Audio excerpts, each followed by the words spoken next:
Thank you very much. So here's all the wonderful people that I've been talking to you about throughout my presentation. And we're going to talk about the different programs we have, welcome questions from you. Keith is going to be, as Amy said, speaking and on his turn, so you won't be able to see his face, but you'll be able to hear his voice. So we're going to start off with Ed Huttenhower, who's the director of the SBDC here in Rhode Island. And Ed, you can go ahead and explain all about what you do. Okay, thank you so much, Linda. And thank you to Venture Cafe for putting this on today. For the next few minutes, I'm going to talk briefly about what we're all about at the Small Business Development Center, what we do, and then a little bit specifically about how we can help a company in relation to international trade, either getting started or with an established exporter, and then let you know how to get in touch with us and to take advantage of our various services. The Small Business Development Center that in Rhode Island is based at the University of Rhode Island and has been there for the past 6 years, although its history in Rhode Island goes back to the early 1980s, where it was initially at Bryant and then later at Johnson & Wales. But as I said, it's been at the University of Rhode Island since 2014. And we are part of a national network of small business development centers that are in all 50 states and several of the territories. And to give an example of that, prior to this webinar today, we were on a call with our counterparts in Puerto Rico talking about doing some joint Spanish programming together. So we do work closely with the other SBDCs from around the country. And what we do is to provide business assistance at no fee, no cost to the client, and confidential one-on-one counseling on a variety of topics that an existing or prospective small business owner may be having and want to address and get better educated and better able to manage, run, and grow their businesses. In addition to that, we put on a variety of webinars. I guess they've all been webinars since March of this year on topics of interest to the small business community. We have a series of videos for people who are looking at starting a business that are available to watch at people's convenience. And then on a regular basis, we're doing webinars. Most of them have been primarily on topics helping companies deal with digital marketing, looking at different ways to pivot and do their business, looking at social media platforms and so on and so forth with the webinars. But most importantly to talk to you about today are some of the specific services and topics that we can provide to the person who's looking for the business assistance. And you'll see how a number of these will tie in with the possibilities of doing international trade. We do a lot of work with companies on how our prospective business owners on helping them evaluate their business ideas, and then also move into a lot of work with business planning, helping people looking at financing, looking at financial projections, looking at various aspects of marketing, reinventing themselves, just all sorts of things in order to help the business grow, expand, and prosper. And as I said, we work with both startups and existing businesses. And to give you an idea, so far in 2020, about 70% of our clients have been existing businesses this year, which is a little higher than what it has been in past years, but the world turned upside down in March, and we're still dealing with that. Talking for a couple minutes about exporting, we have several staff members who are qualified and certified to provide international trade assistance. In addition to myself, Dennis McCarthy, who is also one of the attendees today, who used to work at the Chafee Center a number of years ago, is well-versed in international trade, and Manuel Batley, who is Spanish-speaking He has had a number of years' experience working with large companies, with international operations, and so on and so forth. So we have several people who are able and qualified to provide assistance in this regard. And I do have to say, and it's amplifying what Linda said earlier, is that we work hand in hand with most all of the organizations that are presenting today, the Chafee Center, the Small Business Administration, who is our primary funding partner, also with the US Department of Commerce, and Keith, Commerce Rhode Island, so that we all are able to work together, and in addition to this, to a number of other organizations, so that we are able to provide the best possible services to the small business and to get them the best possible advice and guidance that they have. And in specifics with export readiness is to look at some of the things that Linda mentioned.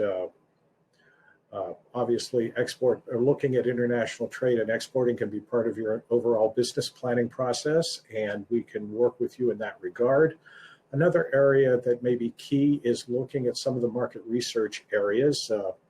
Being housed at the University of Rhode Island, we do have access and use students on a regular basis, and have found them helpful in working with some of our clients as far as market research is concerned, looking at potential markets that a business may be looking at for international trade. And we also have some expertise in social media and digital platforms so that we can work with someone looking at those things, because there are some different nuances that you need to look at if you're looking at international trade, and making sure that your website and related material can handle those things. So you can see that international trade is one aspect of everything that we are involved with. So we encourage you, if you need some assistance, want to talk to someone about anything with your business, we have a full-time staff of 8 people, soon to be 10, that cover the entire state. And if you're interested in taking advantage of our services, or taking advantage of our services again, if you're already a client, just contact the counselor director that you talked with initially. If you're looking to get involved with us for the first time, I encourage you to go to our website at risbdc.org. And there you can click on the Contact Us button, and there'll be a place there to register for counseling, and we will have someone get in touch with you very quickly. Also, our phone number is 401-874-SBDC, or that is 874-7232. So that is an overview of what we're all about and the types of assistance that we can provide for you. And thank you again for the opportunity to speak to you this afternoon. Thanks so much, Ed. I really appreciate that. And just I've seen some of the comments in the chat about doing programs in Spanish and Portuguese. We have done some programs with the SBDC in Spanish. We know that there is an interest for that, and we are trying to get that information out there. So unfortunately, when we did it in Spanish, we didn't have a great turnout. So if we know that there's an organization that would like to sponsor that and get their membership involved, we can certainly plan around that. Yeah. So now I'm going to go, I'm sorry, Ed. What? Yeah. Currently, we are in the midst of, I think tonight's the 3rd night of a 3-night program in Spanish for people interested in starting a business. It's being held in conjunction with the Center for Women and Enterprise and Harbor One Bank. And as I said, we were on a call, on a Zoom meeting this morning with the Puerto Rico SBDC, looking at additional programming that we can do jointly in Spanish. Perfect. Perfect. All right. So now we're going to move on to the next member of our panel, my colleague, Kathy Therieau. Kathy is located down at Commerce RI in Providence. She is the Director, International Trade Programs, and a member of our team. Kathy, you need to put your mic on. There you go. Hopefully it's Go ahead. on. Can you hear me? Yep, we can hear Okay. you. Thank you so much, Linda. And I just want to say a big thank you to Toonie and Amy for hosting us here this afternoon. This is a wonderful opportunity to get in front of your members, and we're very excited to be educating them about the opportunities in exporting. So I'm going to talk a little bit about what we do on a day-to-day basis. As Linda mentioned, in non-COVID times, I'm located at Commerce RI in Providence and co-located with Keith. And basically, you know, Keith and I consult with companies on a daily basis, and we have helped them access different markets throughout the world. So we kind of act like a concierge service as well. So we have companies contacting us, again, with all kinds of questions, ranging from export compliance to how to ship their product to how to get paid. And so we can really help point you in the right direction. But for the sake of this panel discussion, I'm going to talk about two of the services that I focus on, and those are trade shows and trade missions. So trade shows in non-COVID times, we take a group of Rhode Island companies to a given market, and we work with them, first of all, to educate them on the market and do customized research for them to understand what the opportunities are in that market. And then we take it one step further and we introduce them to given partners in that market. We actually have several trade missions that are coming up. We're doing Israel in March, and we're doing that in partnership with the Rhode Island Israel Collaborative, Avi Neville. Many of you know Avi Neville, and he's working with us. We're going to be doing an overview on December 16th. So I hope you can join us. And Toonie, I'll send you the flyer later on so we can distribute that as well. So December 16th, we're doing a general overview of the Israeli market. And then we're working with Avi to set up very customized appointments for every single company that participates. So we're hoping to get a good group of Rhode Island companies. We've identified some key sectors in the Israeli market, and those include life science, med tech, advanced manufacturing, and homeland security. But we're willing to work with companies in other sectors as well, as long as they, you know, and we'll put the company through a vetting process, meaning we take a look at their product and make sure that it's going to be successful in the market. We talk to specialists in the market to get their opinions. We look at competition in that market. We do an analysis if the product is going to get off the ground. Actually, and that's one thing that we'll do too. If we feel that you are not able to access a market at any given time, we'll give you that feedback. And actually, that was something that Keith and I did the other day with a company that hadn't really gotten the product off the ground in the US and wasn't ready in terms of some of the overseas regulations for their product. So in addition to Israel, we've got some other missions that are coming up. We're doing these all virtually. So it's the one-on-one matchmaking and market overviews, and those are India. We're going to be doing that in March with a kickoff event in January. So again, Toonie would love to get this mailing list and distribute this information about these seminars that are coming up. We've got Australia that we'll be doing a little later in the year, in the May-June timeframe. And we're focusing on the blue tech and the defense sector for that particular mission. So normally what we do with a company in order to get them prepared for a trade mission is we have them complete a profile form. And this is it's a 6-page document, so it's not exactly short, but it's all very important information that will, you know, make a company think too about how they're going to access that market. So it can include information. What is your product? What is your product or service? What is your competitive overview? How do you handle other markets? What are you looking for in those markets? Are you looking for distributors, agents, end users? And then, you know, is that an appropriate strategy for the market you're targeting during that mission? And then we do an intake process. So in most missions, we're working with either the US Commercial Service on the ground, or we're working with other partners. And so we do a 1-hour conversation with you and the team on the ground in that given country, you know, to find out what your goals or objectives are and plot out a plan. Then the next step is that either the commercial service or the contractor overseas will develop a long list of targets for you. So, they'll come back with, okay, here's, 15 to 20 companies that we think are good partners for you. And then you'll take a look at that and give your assessment. And then we fine tune.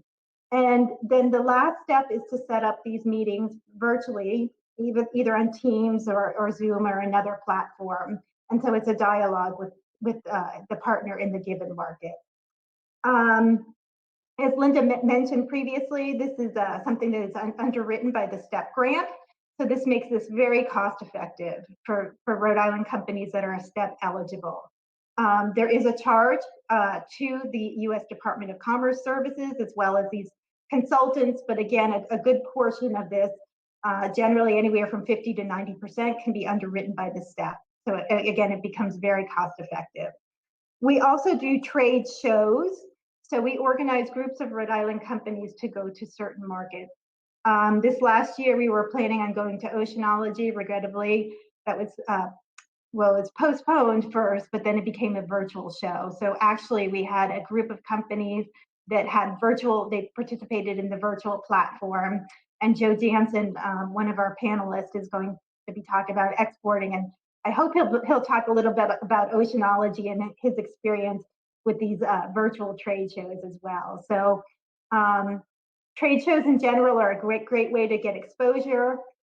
We have signed on for a trade show next year. That's the DSEI show. It's one of the largest defense shows in the world, and it covers both land, air, and naval. And that is in London next year, this coming year, 2021, in September. So if we have any defense-related companies in the room here, we would love to talk to you about that show, and we'll be giving more information about that pretty soon. But what we do is we coordinate Rhode Island booths at those shows. So again, this is when they're held physically, and we're hoping by September next year that the world is back to normal. But we coordinate the booth for you, so you don't have to worry about furniture, you don't have to worry about anything. You show up and it's a turnkey solution. And we make sure we walk you through all the steps. We make sure that you're included in the show directory. The step funding can cover this as well, so it becomes a very cost-effective and turnkey solution. So that's basically for the two things: the trade shows and the trade missions. Again, we work with companies, and Linda's talked a little bit about the seminars and other programs that we do. So those are just the trade shows and trade missions are just a couple of the programs that we do, on a daily basis. But in addition to the trade shows, if companies want to do matchmaking on their own at any point in any given market, we access greater than 80 countries around the globe. We can help set up and help you identify partners in any of those markets. So afterwards, we'll be sitting at these tables, and I'm hoping to talk to you about some of your goals and objectives specifically to help you find new markets around the world. So thank you. Thanks so much, Kathy. And I just want to also point out that Kathy also is in the process of wrapping up our virtual trade mission to Germany, which started out to be an in-person event back in May, and obviously had to quote unquote pivot to a virtual trade mission. But I believe 9 companies from Rhode Island participated in that, and we also are in the middle of doing one to Canada. So a lot's going on. There's a lot of opportunities available to people. One of the things that I didn't say in kicking off this event was the Chafee Center for International Business works very closely with the state of Rhode Island and Commerce RI. We are the designated entity for international trade for the state of Rhode Island, and we receive funding from the state to support our programs and also support the STEP grant. So we really want to be a resource to all Rhode Island companies for any of your international trade needs. And we also want to be responsive to your needs. So in planning events, we're interested to hear from you as to what industries you're interested in seeing promoted and potential markets you're interested in going to. And we are here to take all your questions and provide referrals where necessary and provide direct assistance where we can. And so now we're going to move on to Keith Yatsuhashi with the US Commercial Service. And Kathy's mentioned him. I've mentioned him several times. Keith is very well known in Rhode Island and a great partner to work with. And unfortunately, we can't see him, but hopefully we can hear him. Keith, are you there? I'm here. I'm hoping that everything comes through okay. Yep, we can hear you. Okay. Thanks, Linda. Thanks, Kathy. A special thanks to Amy for the workaround. My apologies to everyone. We're not allowed to use Zoom, and Amy and I, working through this yesterday, found that commercial service blocks this particular site as well. So that is that. So I'm going to do my best to outline what the commercial service does. I will say that Kathy gave an excellent outline of it, and that's from years of working together. Essentially, the mandate of the Department of Commerce is to help small businesses find international markets for their products. We do that through a network of offices that are located in embassies and consulates. We use this as a diplomatic mission. It's our way of validating U.S. companies, giving you a leg up on your competition, your international competition, and showing your potential foreign customers that you are a legitimate company. The way we break down our offices is by industry sector. So if, for example, you're looking at Kathy's trade mission to Australia, we will approach the embassy and we will also approach the two consulates and talk to them about your products, your industry, etc. The profile that Kathy will hand out to you for you to fill out will become the outline. The trade specialist in your industry will take a look at that, assess it, and then get back to you with feedback. And as she said, we do the conference calls with those specialists and gives you an opportunity to discuss in detail how you expect your product to perform in the marketplace. Now, in a pre-COVID world, our bread and butter service was a face-to-face matchmaking program, similar to a trade mission.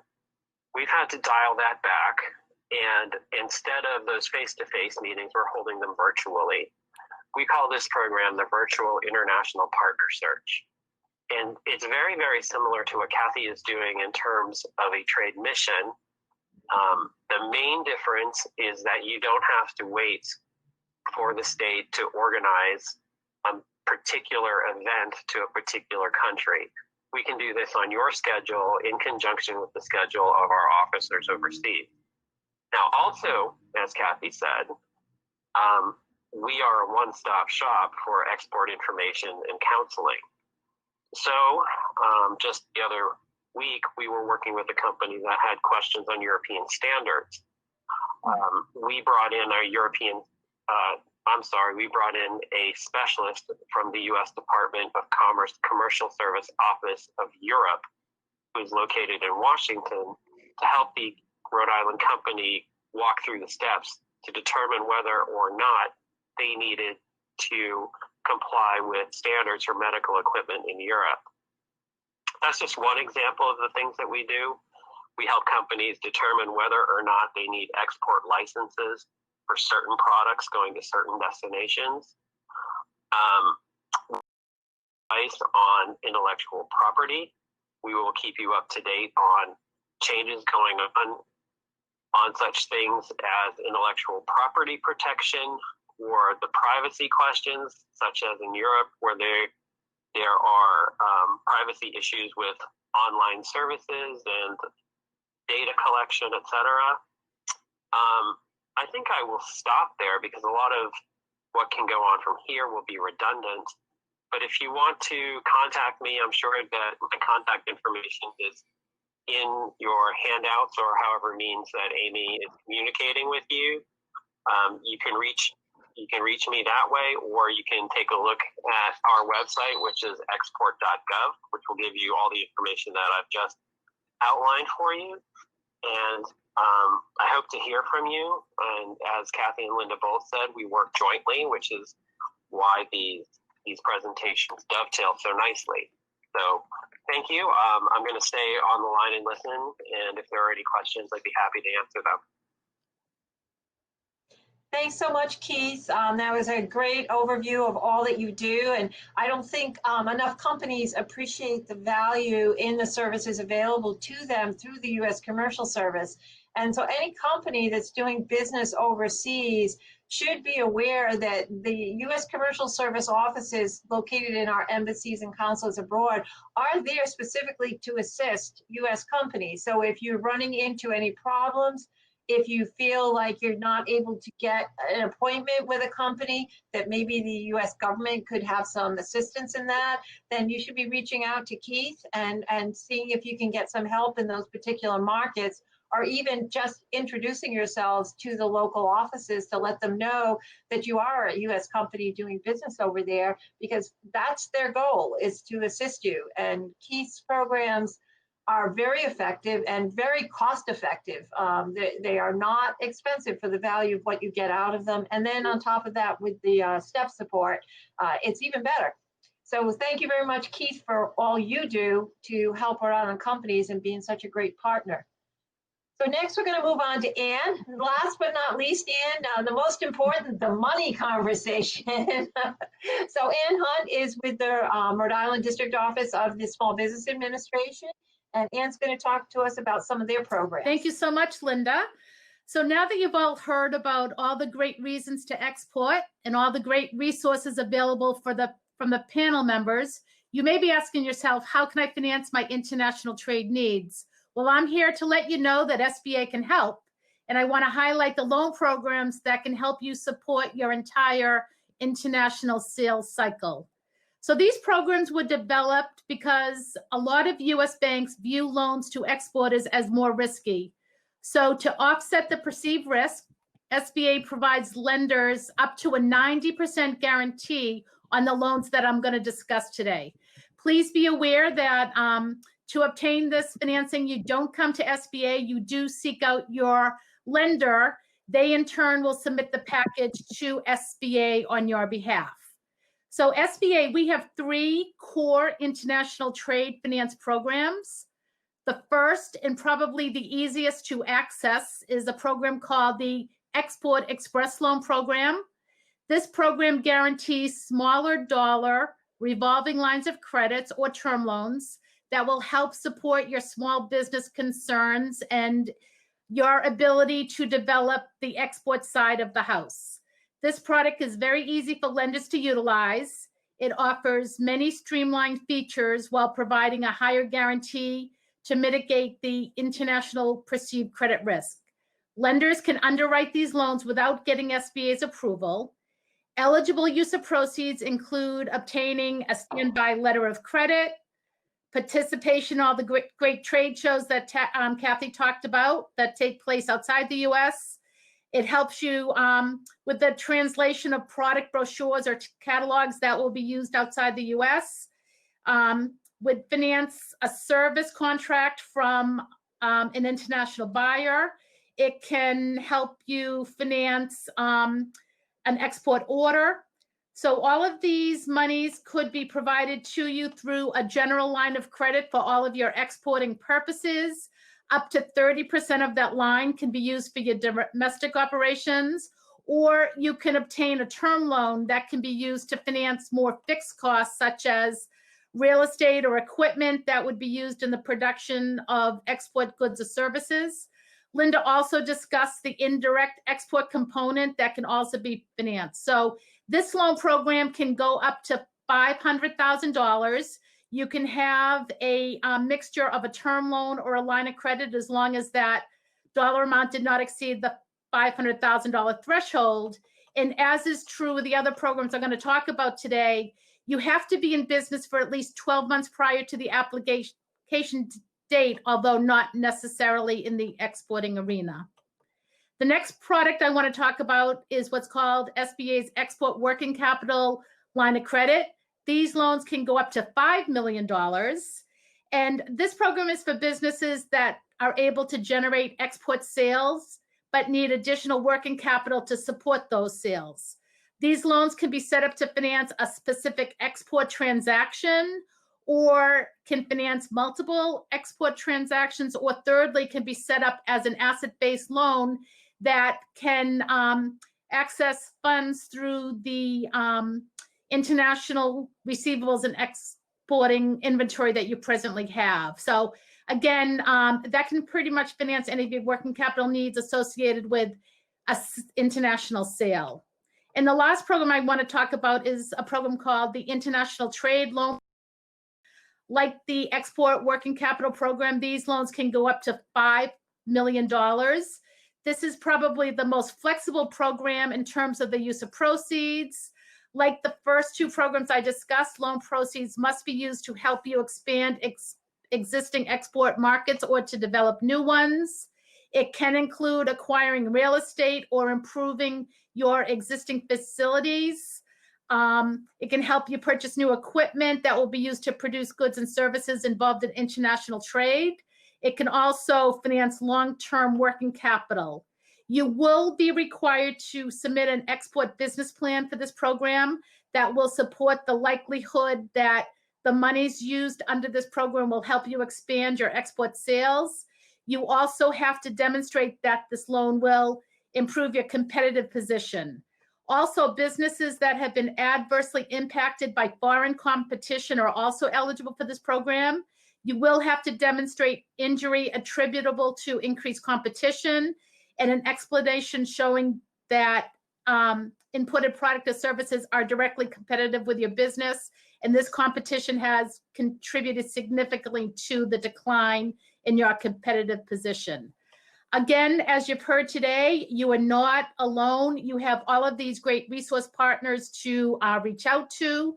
We also, and we'll put this email address in the chat, sba.gov/international. There's a wealth of information on that site. And also, while I have you all today, SBA does a lot in the non-exporting realm. You may be impacted by the COVID-19 virus. We have programs to help you there. We will have you access on this chat our SBA resource guide that has a description of all the great programs and services that we do make available to small businesses. Also, we just put out a newsletter that was devoted to all of these great exporting resources that are available to you in Rhode Island. So please connect with us, reach out to us, and just take advantage of all this great resources that you've heard about here today. Thank you so much. Thanks so much, Ann. That was great. I know that's a presentation that you usually do in probably half an hour to 45 minutes. So you gave us a great overview and at least hopefully piqued some interest of people here. So we have a few minutes that we'd like to take any questions you might have for our panel. You can use the chat box. I see there's a Q&A box too. So with Amy's help, we'll look for any questions that you might have. But in the meantime, I had a couple of questions that I was going to pose to the group. So one of the questions were, what are some of the biggest pitfalls that you think people find when they're starting to get engaged with exporting, and how can they either avoid those pitfalls or get help? Does anybody want to tackle that question?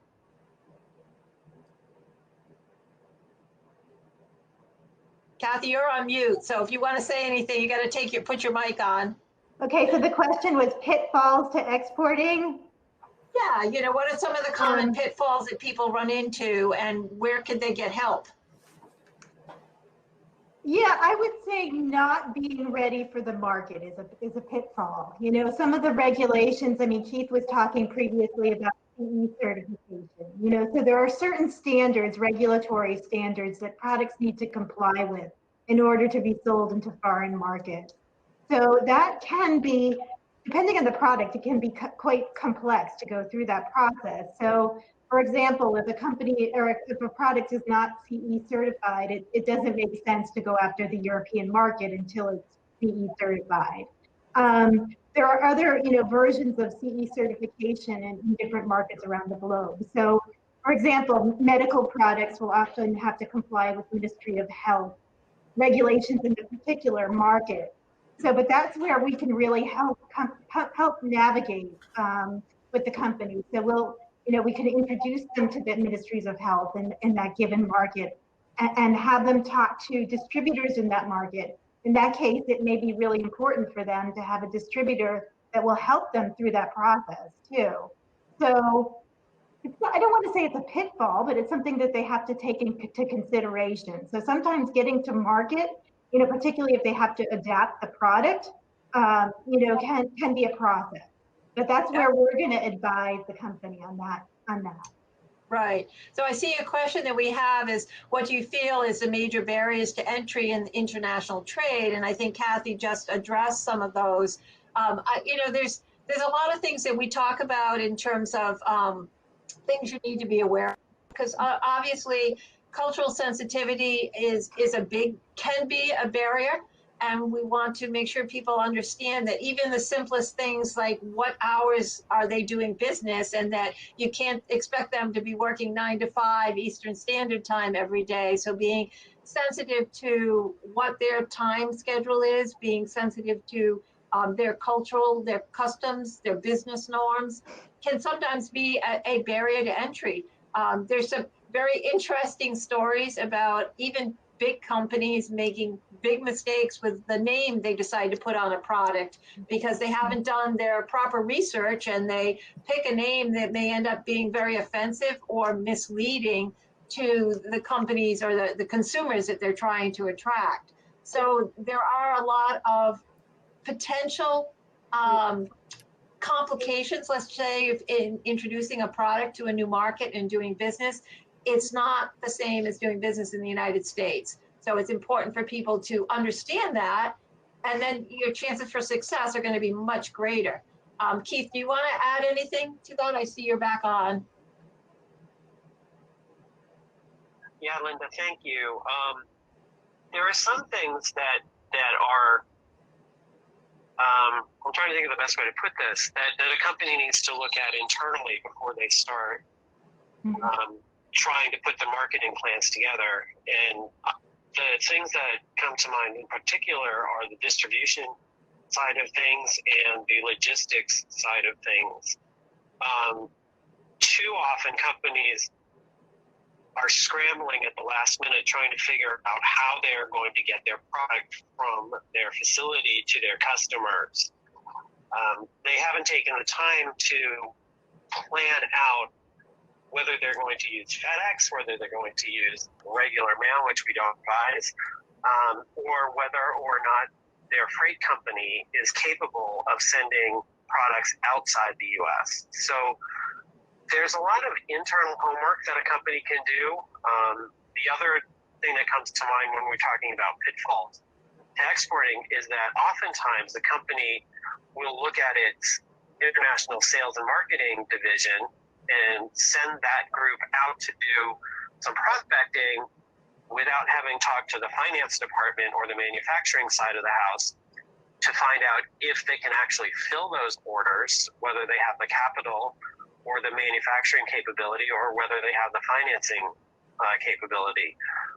And lastly, I would say that they need to bring in the legal team when it comes to especially export licensing to make sure that everything is in order, but also have those people take a look at any of your international contracts or be ready for any of the issues that may come up when you're dealing with international contracts. So it's a full deck when it comes to the company itself before they start reaching out for international sales. You can't just wake up one morning and say, we can look at these markets, or I know that as happens these days, the order comes in. There's nothing you could prepare for. It comes in, it comes via the internet, which is fantastic. And that's how a lot of companies get into international. But I would say it would behoove a lot of these companies to take advantage of the seminars that the Chafee Center is having, that the SBDCs are having, that the SBA is having, but to really start to educate internally and have the discussion between the various divisions within the company. Thanks, Keith. A couple other things to mention, and this even gets down to a very basic level, because I've run into it with companies at trade shows, is that most of the world does not operate on the English system of measurement, that it's metric. And had a gentleman talking about how many feet his pump would throw water to pump something out. And we're quickly in my head doing, okay, you have to divide that by 3.1 to tell them the number of meters and things like that. And then also Keith mentioned about orders coming in over the internet. We've run into several examples, not only here, but other places that I've worked for SBDCs, where people get orders over the internet and they think it's the greatest thing since sliced bread, and it's basically a scam operation. And there's been a couple different instances where we've saved people a lot of time and money by just doing a lot of basic research to find out that this was just somebody who's looking to take advantage of an unsuspecting small business looking to export. Thanks, Ed, and thanks, Keith. I see we have another question regarding how extensive is the forbidden to export list for products and countries. So, can I step in here for a second? Yep. Very quickly, so I don't take up time on the question. One of the advantages of contacting the U.S. Commercial Service offices overseas is that we will do due diligence reports for companies. So if an inquiry comes in, we can investigate the company for you.